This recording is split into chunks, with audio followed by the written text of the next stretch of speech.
Hello, student. Welcome to Orator Academy. Today, we are going to discuss our next chapter, that is the formation of a company, and the chapter number is 7. Before starting this particular chapter, let me help you to understand its basic meaning and how you can understand its introduction. A company is a separate legal entity formed under the Companies Act to undertake the business activities. Since it enjoys a distinct legal identity, its formation involves several legal formalities. The process of bringing a company into existence is known as a formation of a company. So we are talking about formation of a company, how you can form a company, how you can establish a company. So company is usually formed under the Companies Act, and it is designed to undertake the various business activities which are very important from the business point of view, and business can continue these kind of activities after forming the particular companies under the Companies Act 2030. So formation process ensured that company is legally established before it begins its business operation. While a private company generally completes fewer stages, a public company is inviting funds from the public has to fulfill the additional requirement. So these are the basics of formation of company, in which you definitely required a particular certifications that will allow the companies to form and the company can continue its business. There might be a private company and a public company. Private companies generally complete many other stages or many fewer process, but private companies inviting fund from the public has to fulfill additional requirement as well. So basically we are understanding what is the basis of forming a private company, what is the basis of forming a public company. So these are the two different things that you will understand through this particular chapter as well. But formation of company is important to start any business, to start any process, to start any operations. So we will also understand its stages in the formation of a company. A company is formed in the following stages, which are: first, promotion; second is incorporations; third is capital subscriptions; and fourth one is commencement of its business. So first of all, we are going to discuss our promotion of capital. Sorry, promotions. Only promotional aspects we will continue, and this will help us to know how the company can be formed using the promotions. So first of all, promotion is first stage in the formation of a company. It begins with the identifying of business opportunities and it continue until all the preliminary arrangements required for registering the companies are completed. So promotion is definitely is required for a company that is going to establish, and it definitely start with identifying the business opportunities, and there is a business options might be prevailing in the market, and the product and the service can be produced and it can be available in the market. So before continuing a business, before starting a business opportunities, or before forming a particular idea into a particular product and services, we need to understand, we need to form a particular company that is start with its promotions.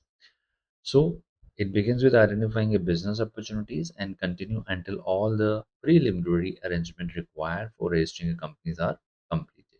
So you cannot continue your business until you fulfill some of the preliminary requirements for a business or to establish a particular company. So before deciding to establish a company, promoter carefully examine whether the proposed business is feasible or profitable through the various studies. So the promoters will definitely examine what kind of business, what kind of product and services that you might come into that might you produce, and you can come into a market with that particular product and services, and you are having that quality in terms of product, you are having that feasibility that can be available through the product, and definitely this kind of product and services will help the market, will help the particular communities and the people to solve their problems and solve their requirements, solve their issues. So these kind of feasibilities are studied through the particular promoters. So promoters definitely identify the feasibility of a business, its operation, its product, its services, and then they promote that particular company in terms of its establishment. So promoter, who is promoter and how they promote the particular companies? A promoter is a person who conceive the business ideas, takes the initiatives to establish the companies, and perform the necessary preliminary works and assume the risk involved in bringing the company into existence. So you can assume that sometime promoters might be a different person, but in business studies you can sometime call a person as an individual or a group of person. Sometime they are might be called, I'm not sure, but they are might be a entrepreneur as well. So a promoter is a person who conceive the business ideas, who are having a business idea in their mind, and he or she takes the initiatives to establish a particular company, to form a or to produce a particular product. They are performing the necessary preliminary requirements and the work, and they are also assuming the risk might be involved in a particular business or producing a particular product and services, but still they are forming a company and that will come into existence. So promoter will definitely have an idea, try to establish that companies on the behalf of that product, and try to complete all the preliminary works, and assume the risk involved in producing a particular product or services. So promoter definitely promote its product, promote its service through a particular business, through an idea, and accordingly, they have to produce something important which might helpful for the society and the business. And for the same, they have to establish a company, they have to form a company, they have to form a business that must be certified. So a promoter may be an individual, a group of person in existing companies, or a professional organization. So this is all about the promoters. Let me help you to understand what are the functions of the promoters. First of all, promoter will identify the business opportunities, or identification of business opportunities is done through the promoter. The promoter identifies suitable business opportunities after analyzing the market condition, customer demand, availability of resources, and the future project or prospect. So definitely they will identify what are the what kind of opportunities, what kind of problems, what kind of issues might be prevailing in the market, and they are designing their product and services while observing that particular opportunities, while observing that particular issues and concern. And these kind of opportunities will help them to conceive an idea about a particular product and service that they form, that they can produce with the help of their resources. So they definitely judge a particular business opportunities might be existing in the market, and this will help them to continue their business operations, and increase the production, increase the sale, and they can earn some kind of profit while providing a qualitative services to the communities, might be helpful for the societies, and it will be definitely helping the society to resolve their issues once they are having a mind to produce a particular product and service which will be helpful for the society. So business opportunity identification is the very first function of promoters. Second, feasibility studies. Before establishing the company, various feasibility studies are undertaken. First, you have to do a kind of feasibility that is a technical, or the feasibility test is based on a technical feasibility. Second is based on a financial feasibility, and third one is based on the economic feasibility. So technical feasibility will help you to determine whether the required technologies, machinery, production, process, and technical expertise are available, right? So these technologies, machinery, production, process, and technical expertise might be purchased, might be acquired or hire purchase from a particular vendor. So definitely technical feasibility will help the particular company or the promoters whether they can produce a particular product or services with the help of these particular technology, machinery, production or process.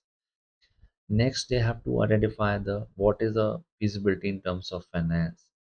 They have to examine the capital requirement, how much capital they required, how much finance they required, or what are the sources of their finances, and their expected cost and anticipated profitability. So each and every element of profit and loss they might be concerning.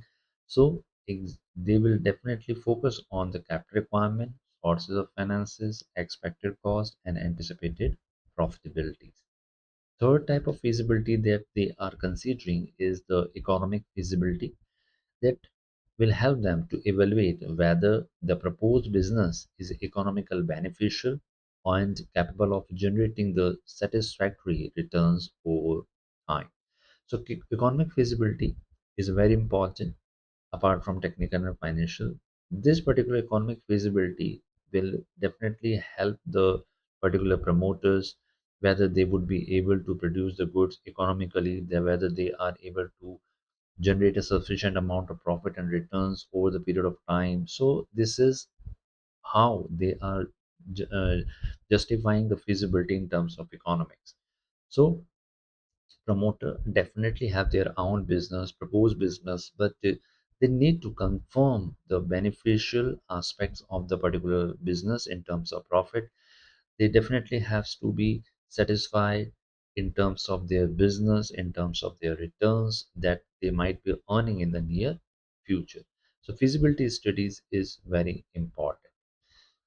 If the studies produce favorable result and the promoters proceed with the formation of the companies, the promoters can continue its formation of a particular companies, whether they understand, whether they find it suitable, whether they find it feasible that all the technical aspects or the financial or economic aspects is confirmed and has to be abide by, and they are equally available or equal opportunities they are having in terms of finance and economics, then they continue their business and they are able to produce goods, then they move into the direction of formation of the companies.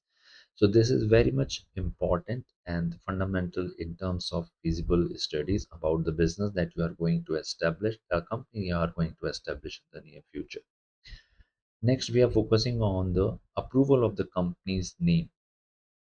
Once you confirm the feasibility studies, now you have to set or you have to get the approval of the company's name. You have to identify a particular name of the companies as per the product and service that you are going to produce. So promoter applies to the registrar of the companies, that is ROC, for approval of the proposed name. The selected name should be unique, not resemble on an existing company's name, not violate the provision of the Companies Act, and it should reflect the nature of the business. So this is the fundamental that I talked about. You have to take the name of your business as per the product and service that you want to manufacture, that you want to produce, and it should be in the very nature of a particular Companies Act. It should not violate the provision of Companies Act. It should, as per the Companies Act and its provision, it should not resemble, it should not be copied from the any other existing company's name, and but it should be unique, right? Like my company's name, it's Orator Academy. Orator Academy is basically a person who is very much competent in communication, who is very much competent in speaking to anyone, and he or she is very good at providing information, providing or sharing the message in a very particular manner. And this is how I have identify that particular name of the particular company, that is auditor. So auditor will particular name of the company that will be helpful for the society, and your name should be unique. Your name should be mm, unique, and it should not resemble any other existing company's name. It as per the provision of Company Act, but I don't need this kind of provision, and it should reflect the nature of the business, because the auditor companies basically focus on what communication aspect, right? So this is very much required for a particular business who is going to establish its company's name, and it should be unique, not resemble to any other company's name. It should not violate the provision of the Companies Act, and it should be reflective in the particular product and services. So this is the approval of the company's name that you are going to take. Next, you are focusing on fixing the signatory to the Memorandum of Association. Once the promoter got its business name registered under the registrar of the companies, now they have to fix the signatories to the Memorandum of Association. What does it mean? Let me help you to understand. The promoter identify the person who will become the first member of the company, and these person sign the Memorandum of Association, agree to the becoming member of a company, and subscribe to the shares mentioned against their name. I will help you to understand what is a memorandum of association in a letter in this particular notes. Memorandum of association is a statement that will definitely include some of the information related with the company that will help you, that I will provide you later on. But how this particular point will be reflective in a memorandum of association? This memorandum of association will include the person who will sign as a director, as a president, or any other person who has a power and the provision of acting on the behalf of the director or the president. They become the member of the companies. These type of person who will sign the first, they will become the member of the company, and they are subscribing to the shares mentioned against their name. So these names written in the particular memorandum of association, they will definitely subscribe shares which they might issued in the public, that they might issued in their friends and relatives. So these kind of shares that they subscribe should be written in their name. So first, signatory of the business, signatory to the member of association should be identified, and these person will definitely become the director or president. They become the member of the company, and sometime they are subscribing to the shares. Later on, I will help you to understand what is a memorandum of association, and what kind of information it will be including. I will let you know.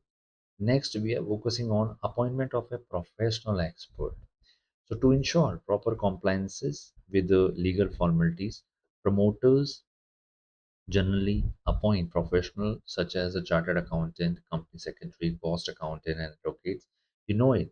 A company need to have these kind of people, because the chartered accountant will handle their account, company secretary will design their labor related provisions, their company related provisions, their legal formalities, right?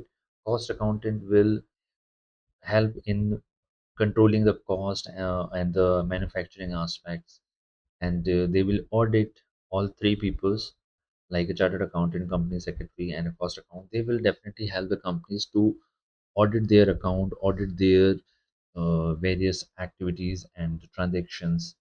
And last, advocates will help the companies if any of the cases, any of the suits is filed against the companies. So definitely they will protect the company, or they will represent the company on their behalf. So advocate will work in this particular. parameters, they definitely focusing on the legal aspect. So these experts assist in preparing the document and completing the registration process. Next, we are focusing on preparation of necessary document. A promoters arrange and prepare all the documents required for the incorporation of the companies. These include Memorandum of Association, Article of Association, the written consent of the proposed directors, agreement with the proposed managing directors or the whole-time director, if any, and statutory declarations. So these are the required documents that the promoter need to prepare with the help of a particular person, or they might get it in they might get it through a particular person who is very much competent in organizing all these kind of documents. So they need memorandum of association, article of association, written consent of proposed directors, and agreement with the proposed managing director, whole-time director, or statutory declarations. So these kind of necessary important document that the promoter have to get from particular competent authority. Next, position of the promoters. All the promoters play a key role in forming a company. Their legal position is unique. Promoters are not agent, right? Promoters are not agent, but who they are. A promoters cannot act as an agent of a company because a company does not legally exist before incorporations, right? Promoters cannot act as an agent because the company has not established so far, and before incorporations they cannot do any kind of business. So promoters definitely are not working as an agent. Therefore, contracts entered into by promoters before incorporation do not automatically bind the companies.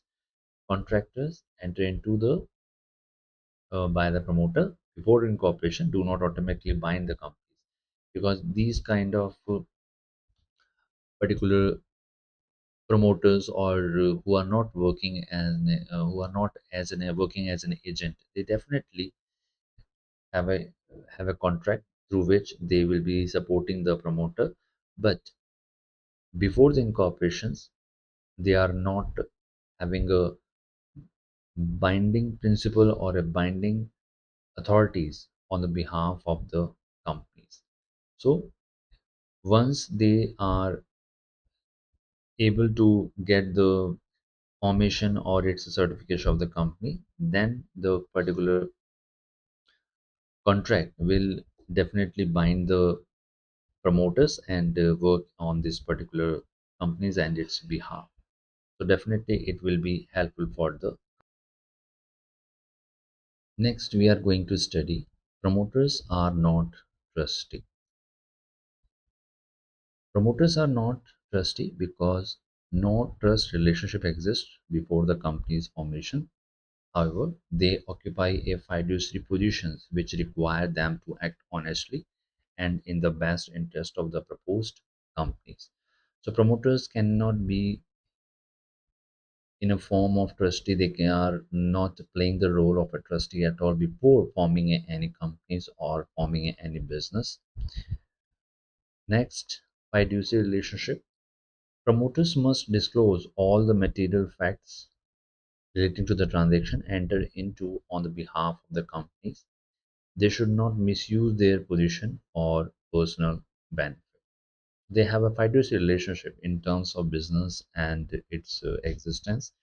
They have a separate entity, but before the company's formation, they cannot disclose all the material fact relating to the transactions entered into the on the behalf of the company. So they must be very careful about in the promotion of the company, because they have a fiduciary relationship with the company and they should not misuse their position for a personal benefit. Then secret profit. A promoters may earn a profit only if it is fully disclosed to the companies. A promoter may earn a profit only if it is fully disclosed to the company. If a promoter earn an undisclosed secret or profit, The company has to right to cancel the contract or recover the secret profit or claim compensation for any loss suffered. This is all about before the starting of the companies, right? A promoters if earn a profit before establishing a particular company or forming a particular company, and somehow it is disclosed, somehow it is uh, come into existence that a particular promoter has earned profit. So the company has a right to cancel that contract with the promoters, and companies can recover all the secret profit or the claim for any loss incurred to its image. So company is very much required to establish its existence, and any contract or any transaction before its establishment is not actual and not considered as a transaction, and and the promoter who is working on this behalf, or a promoter who is working on the behalf of a company, they are not legally bound to earn profit. They can only earn profit once the company is formed. The company and the promoter has a contract between each other, and accordingly, if a promoter earn profit, then the company approve it, and they can have that profit or the secret profit or the claim the compensation for the profit or the sale or transaction they incur. So until the company is not formed, the profit earned by the promoter is not legal. They have to return their profit, or they have to cancel the contract between the you and between the promoter and the company. Next is remuneration of the promoter. Promoters are not legally entitled to receive remuneration for promoting a company. Remuneration is a kind of amount of money, or you can consider them as a commission or a sales or a salary, which is they usually receive once they promote the companies. But promoters are not legally entitled to receive a commission for promoting a company. However, after incorporations, company may compensate them in a different ways. But before the incorporation, before the formation of a company, promoter is not legally bound to receive any remuneration from the company or any other person. But after incorporation, they can have a compensation in the various form, which are as follows. Company can reimburse preliminary expenses. Company can pay a lump sum amount to them. Company can pay a commission on the sales that they have done. Company can allot a share or debenture to the promoter, or company can grant an option to purchase security in the near future. So these are the options, these are the ways that will allow the promoters to get certain amount of remunerations from the company on these on in this segment or in this particular format. So remuneration of the promoter will allow the companies to make sales or any other transaction on the behalf of a company, but it should be incorporated. Company should be incorporated before doing this. Next, we are discussing about incorporation.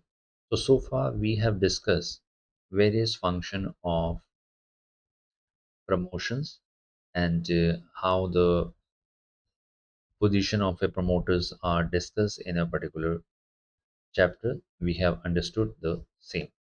Now we are working on a particular format that is will help you to understand your further concern, that is your incorporations. Incorporation is basically the formation of a company, and this particular point will help you to understand how and what is the process of incorporation of a company. So incorporation is the stage at which the company is legally registered under the Companies Act. After completing all the preliminary formalities, the promoters submit an application to the registrar of the companies of the state in which the registered office of the company will be situated. The application must be accompanied by the prescribed document and the registration fees.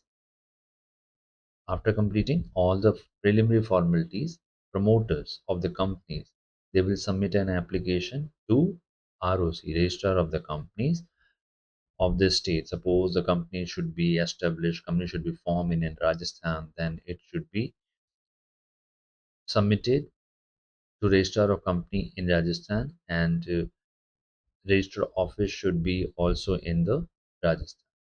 So application must be accompanied by the prescribed document and the registration fees. You have to submit the document and you have to pay the required registration fee for the incorporation of the business. Next, you have to follow some of the document required for incorporations.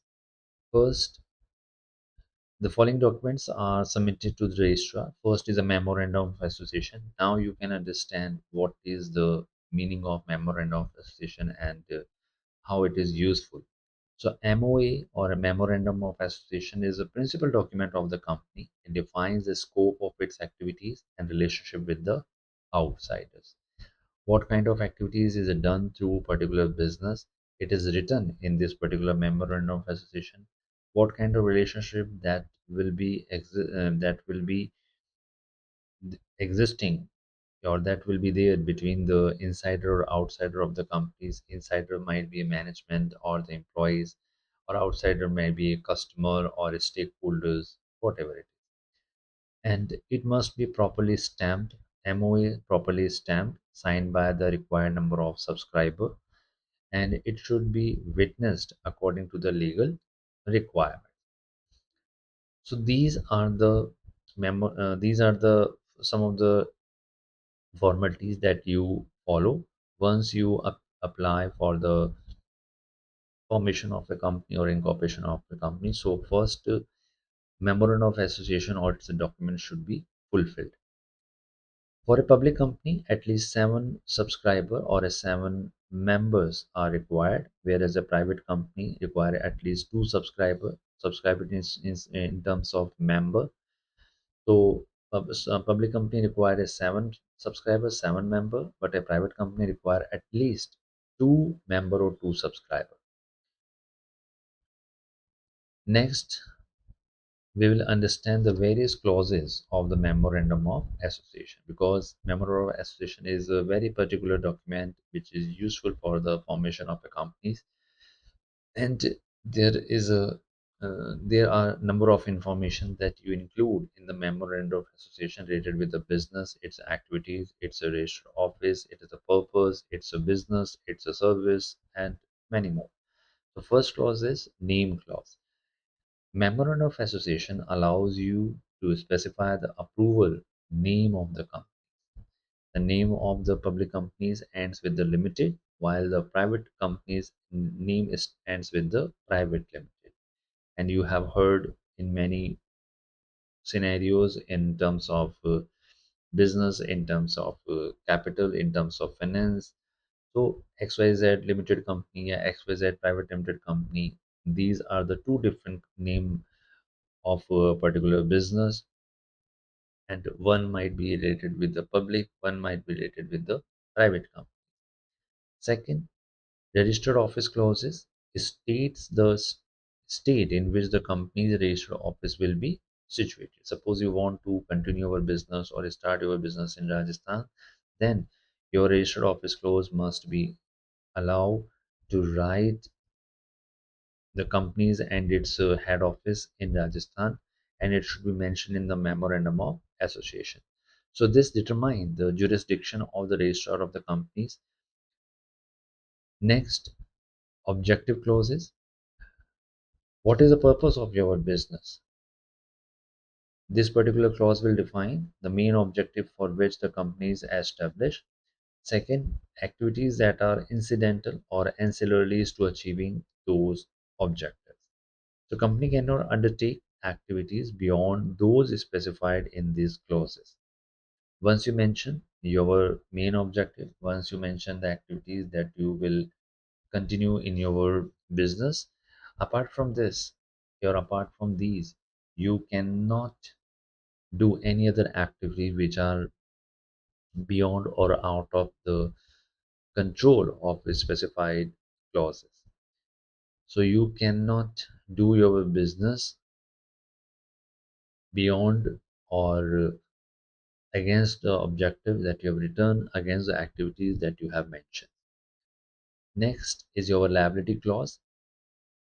Liability clause states whether the liability of a member is limited or unlimited. In companies limited by the shares or members' liability is limited to unpaid amount on their shares. We have already discussed two type of companies, public or private company, but this clause will related with the shares and how many shares a particular company, a particular subscriber has subscribed or particular member have subscribed. So this particular clause state whether liability of a member is limited or unlimited. Suppose there are uh, 7 members we have talked about in terms of public companies, or there are 2 member or 2 subscriber in the private companies. So they are having a certain amount of shares, and their liability is very much confined to that number of share only. Suppose 7 members have subscribed for a 1000 shares in terms of public companies, or 2 members in terms of private company have subscribed for 2000 shares. So their liabilities is only limited or confined to that number of shares that they have. 1000 shares, if person are having a 1000 share, then they are having a liabilities up to 1000. If 2 members in a private company having a 2000 share, then their liability is confined to 2000 shares. So this liability clause will identify what is the liabilities of a person or a member who is being part of that memorandum of association. So whether they will have a limited liabilities or unlimited liability, it will be stated in a particular memorandum of association. So in companies limited by shares, member liabilities limited to the unpaid amount of their shares. If a companies that you want to run, that you want to operate, is limited by shares, then the member who is being part of these particular companies, who are being part of this particular as say formation, then their liabilities will be limited the number of shares that they have subscribed. So this kind of liability clause will definitely highlight the liability of a member in terms of their shares, in terms of their uh, number of shares they have in their hand, and their liability will be their liability will be related with only those shares they are having, or the related with the shares on which they have paid a certain amount of money. So this liabilities clause is also important. Next is your capital clause. This capital clause specifies the authorized share capital, how much capital a companies can is a company can have in its business, and division of a capital into shares, how much whatever amount of capital they are having in their business. And if you are having a 10 rupees per share, if you are having a 100 rupees per share, then your overall capital will be divided as per the denominator of 10 or as per the denominator of 100. Suppose you are having a 10 lakh rupees capital and your per share value is 10 rupees, then 1 lakh or shares you can issue, 1 lakh share you can issue in the public, and the public can subscribe that 1 lakh shares. So this is the division of capital into shares. Next, face value of each shares. Suppose 10 rupees is the 10 rupees is the value of each share, then it is the face value of that share. Suppose you are having a 100 rupees of a shares, and this is your face value of that share. The capital clause would be mentioned in a such a manner. The companies cannot issue share capital beyond the authorized limit without following the prescribed legal procedures. Right? So companies cannot issue any capital which is higher than the authorized limit. Suppose you are authorized to have 10 lakh in your business, then your issue capital might not be higher than the 10 lakh. Your issues capital will be 10 lakh or less than this. So this is your capital clause. Next is your association or subscription clause. Association or subscriptions clause will reflect or contain the declaration of the subscriber expressing their intention to form the companies. Each subscriber agrees to take the number of shares mentioned, agrees his or her agrees against his or her names, and they sign the memorandum in the presence of the witness. So this association clause will highlight how many subscribers are able to subscribe the number of shares, and those who are having a name in the memorandum of association, and these member will definitely have to take shares of the companies, and their name and their subscribed shares will be written in a particular clauses, that is your association or subscription clauses. So each subscriber agrees to take the number of shares mentioned against his or her name and a signed memorandum in the presence of the witness. And these particular subscriber will definitely highlight that this amount of shares we are going to take against our name, and this is your subscription clause. Second, article of association. After reading the MOA and its various part or various clauses, we are focusing on article of association. Article of associations contain the rules and regulation governing the internal management of the companies. They are subordinate to the both the companies and the memorandum of association, and therefore cannot contain provision inconsistent with either. The article regulate matter related to the company's administration, management, and internal operation. So AOA will highlight the rules and regulation which will govern the internal management of the internal management of a business. So business has to follow these kind of rules and regulation, and they are fundamental. You can say that these are the business ethics that they have to follow.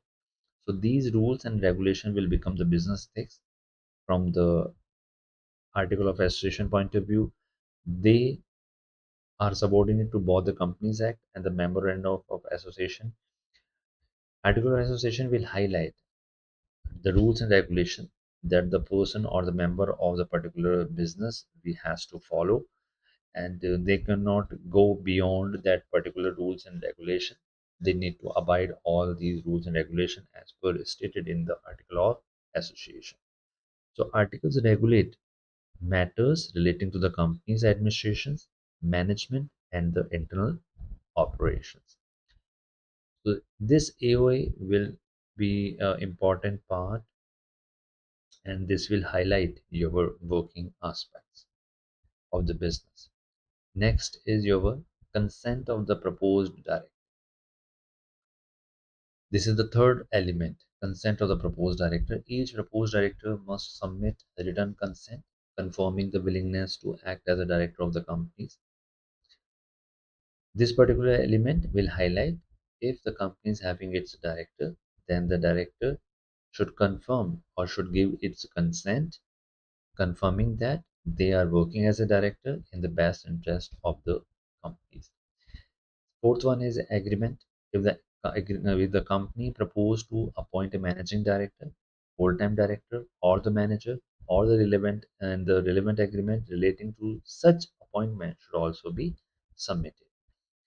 So an extra agreement that you can design or that you can get it designed by the particular competent authority.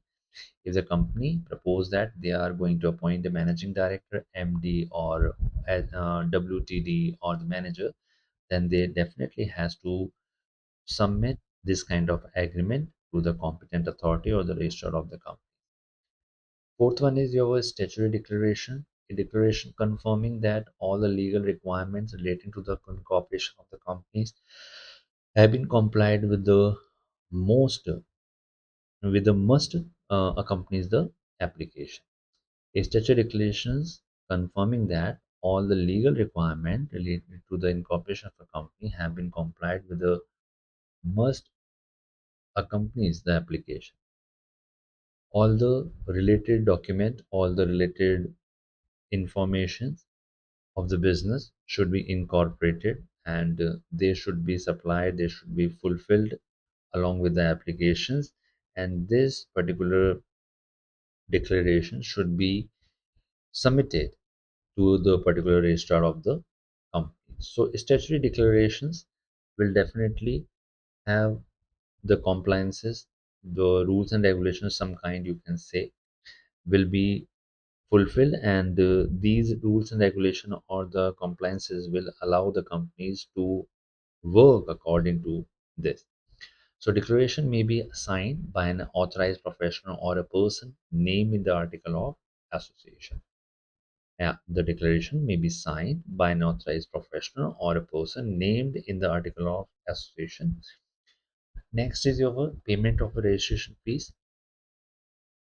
Once you submit these kind of documents, and along with this you have to pay a certain amount of fee or the required fees that you can say. So prescribed registration fees must be paid along with the incorporation document. The amount of fees depend on the authorized share capital of the companies. Certainly, below are the part should be not be part of this. Apart from this, uh, you have to pay the payment of the required fees for the documentation of your firm and its establishment.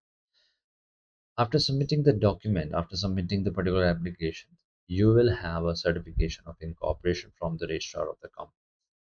So after receiving the prescribed document and the registration fees, the registrar of the companies examine whether all the legal requirements have been fulfilled. If satisfied, the registrar enters the company's name in the registrar of the company and issue a certification of incorporation. And this is very much important. How do you receive the certification incorporation? So once you submit all the document and registration fees, then registrar of the companies examine all the legal requirements carefully and scrutinize your application. If they find it suitable, find and if they are satisfied, the registrar enters the company's name in the register of the companies in the register of the companies and issue you a certification of incorporations. So the date printed on the certificate is considered the official date of incorporation, and from that date the company comes into existence as a separate legal entity. So the date is important printed on the certification of the incorporation, because that date will allow you to continue your business for a long period of time, and this particular date will allow you or to give you the opportunities that your company has been formed, and it's a separate legal entity. So this is your certification of incorporation. And what is the effect of certification of incorporation, or what are the benefit and what are the impact of this kind of certification of incorporation? The certification of incorporation is regarded as conclusive evidence that the company has been legally formed. Its major effects are: the company acquire a separate legal entity, it can own the property in its own name. These are the benefits that you can avail from this particular certification of incorporation. The company can acquire a separate legal entity, it can own property in its own name, the company can buy property in its own name, they can enter into a different contract with the private company, with the public company, or in the companies working globally. It can sue others or can also be sued. The companies can enjoy perpetual succession. A company can continue its operation for a long period of time. This is the mean of your perpetual succession. The validity of certificate cannot be challenged even if some procedure irregularities occur during the incorporation, provided the registrar has issued the certificate.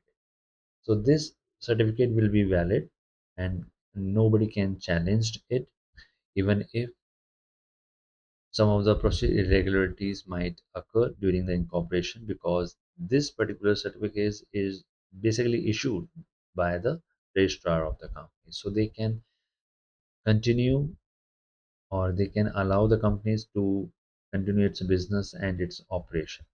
So thus, incorporation gives the companies an independent legal existence distinct from its member. So, as per the separate legal entity concept, a business has its separate existence from its member. Now, capital subscription. Capital subscription is the third stage in the formation of a public company. At this stage, the company raised the capital required for commencing its business by inviting the public to the subscribe to its shares. A private company is not required to complete this stage because it cannot invite the public to purchase its shares.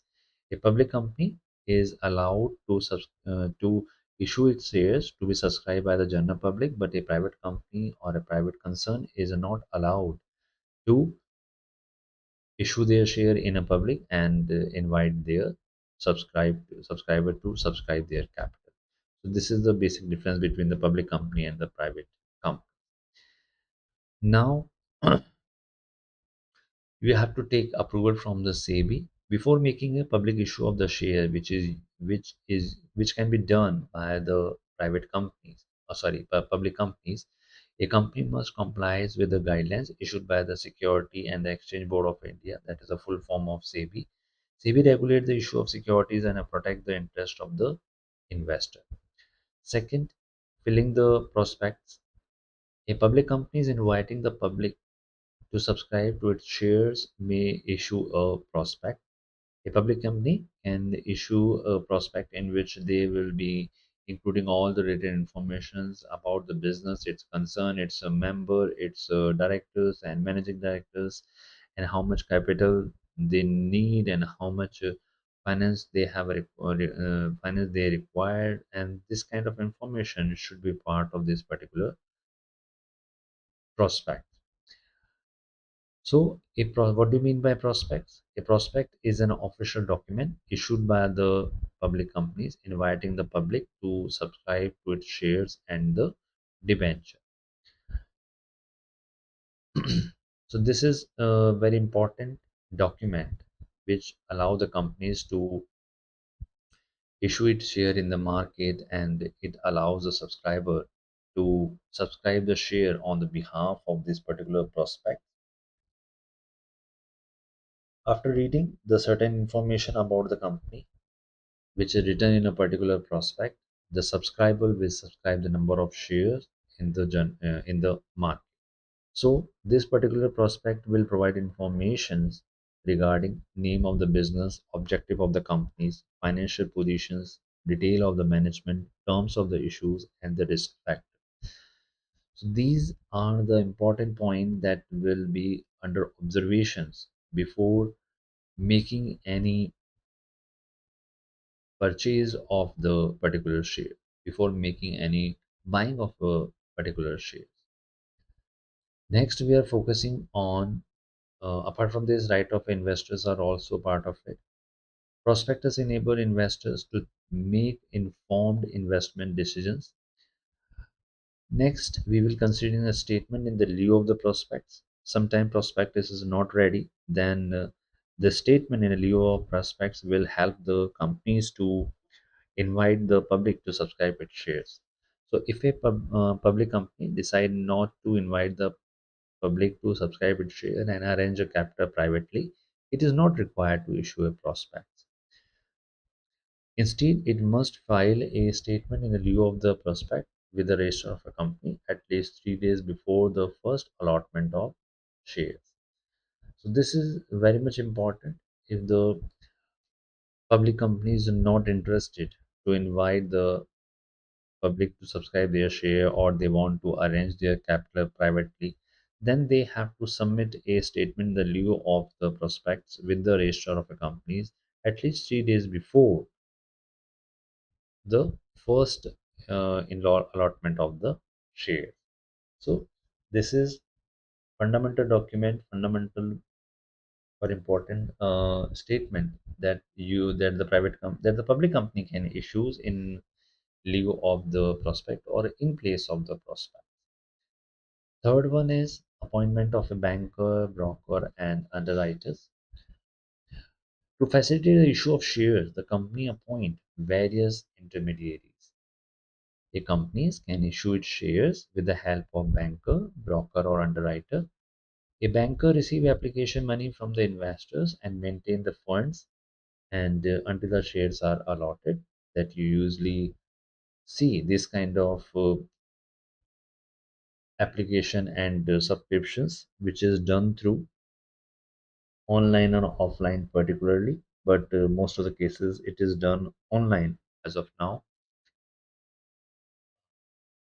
Next is broker. Broker issue investors in a purchasing shares and help the company in marketing the issues. Broker will definitely invite the share who are interested to purchase a share, and this will help the companies in marketing the issues. So agent or the broker, you can say, they will definitely help in organizing the fund from the investor. They will definitely help the companies in a particular concern or in marketing. Apart from this, underwriters are also part of the business who will definitely help the companies to get the number of shares subscribed by the general public. Underwriter guarantee that shares allot offered to the public will be subscribed. If any share remain unsubscribed, they agree to purchase those shares according to the underwriting agreement. So underwriter definitely have a contract, definitely have an agreement with the companies. Underwriters guaranteed that they would be able to they would be able to get the number of shares subscribed by the general public, and if any of the shares which are remain or unattended or unsubscribed by the general public, so they provide a guarantee that all those shares, all those uh, number of shares who are not subscribed or not taken by the general public, they are bound to take. They will definitely subscribe those shares which are not particularly subscribed by the general public. So this is a particular agreement, and the behalf of the this particular agreement, company issues commission or company provide commission to the underwriter. So underwriter receive the underwriter commissions for what or whatever amount of shares they have got subscribed from the general public. So these intermediaries ensure the smooth conduct of the public issues. Fourth is the minimum subscription. Minimum subscription means before allotting the share, the company must receive the prescribed minimum subscription. According to this chapter, if the minimum subscription is not received within the prescribed period, the company cannot proceed with the allotment and must refund the application money to the applicant within the stipulated time. So this minimum subscription is the amount of money that the company must receive if they want to allot its shares to its public in the prescribed period. And this period should be sufficient enough in which minimum subscription might have received. Suppose the minimum subscription of 25% of overall capital has been received or has been subscribed, then the companies can further allot the share. Otherwise, company cannot allot its shares. So this chapter will allows you to understand the minimum subscription, and minimum subscription must be prescribed in some period, and the companies cannot proceed with the allotment or must refund the application money that they have received earlier before the subscription of the shares or allotment of shares. So we can sometimes consider them as application money, allotment money, first call money, and your first or final call, second or final call money. So these type of four category of amount that the company can call from the subscriber. But Minimum subscription, which is called the application money, it should be received from the general public. If if minimum subscription is not up to 25%, then the whatever money has been received by the company, they have to return back to its subscriber, and they cannot further allot its shares to its subscriber in any case. So minimum subscriptions, it means the minimum number of shares should be subscribed by the general public. Next is application to stock exchange. Before making the allotment of the shares, the company must apply to one or more recognized stock exchange for permission to list its securities like a SEBI. The company need to stock their shares to this particular Security Exchange Board of India. Listing enables investors to buy and sell the company share on the stock exchange after the allotment. So this listing will definitely help the companies as well as the investor. They can buy and sell the company's shares on the stock exchange, and this kind of facilities are now available on the current platform, which might be a Grow or any other platform that will allow you to buy and sell the securities or buy and sell the company share on the behalf of or on through the platform that might be Grow or any other options. So this is your applications to stock exchange. Next is your allotment of shares. After receiving the minimum subscription or obtaining the permission from the listing, the companies proceed with the allotment of shares. Once you receive the minimum subscription must be 25% of the overall capital, overall share. And if the company receive minimum subscription 25%, further they can allot the shares to all those subscriber who have already given their application money once the company have issued its shares. So allotment should be done in the following points or in the following ways. The important point should include application money should be kept in a separate bank account until allotment.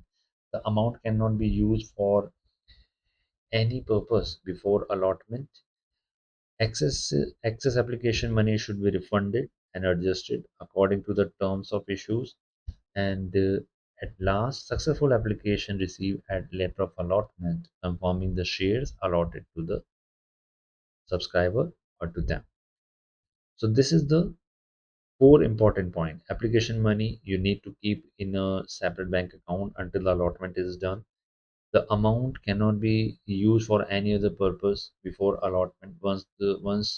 You once the company get the minimum subscription and its amount, and this amount should be used only for the shares purpose. Okay, excess money should be refunded, should be adjusted against the other calls or other allotment or any first call or second call that the companies is liable to do on a different period of time, because company cannot issue all the share at a time. They will definitely issue the share in a different parameters or in a different time period.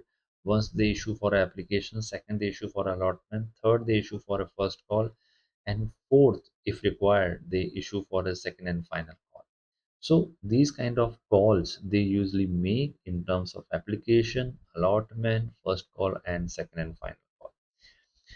And at last, a letter of allotment should be released and should be given to all those subscribers who have subscribed number of shares from the general public, from the companies who have certain number of shares and they have su- issued their share in the general public to subscribe. Next, return of allotment. After completing the allotment of shares, the company must submit a return of allotment to the registrar of the companies. The return contains regarding the allotment of shares and should be filled within the prescribed time as required under the Companies Act.